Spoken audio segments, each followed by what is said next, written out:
Alright, so in this tutorial, I'm going to show you how you can get Mobile Legend redeem codes August 2025, MLBB diamond codes plus promo diamond codes.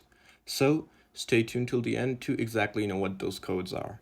So first up, what you need to do is just simply head over to your profile where it says your name.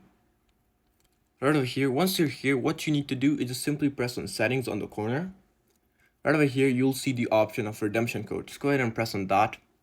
And here it will say the redemption codes. So the code number 1 is going to be, type it with me, MLBB last March.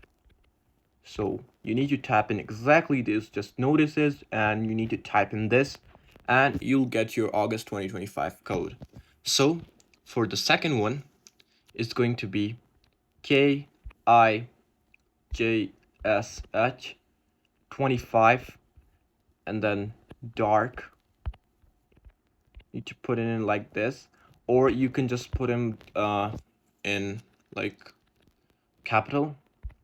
I mean, it works in capital as well, like however, but you can just put him in capital as well, like that. And here we go.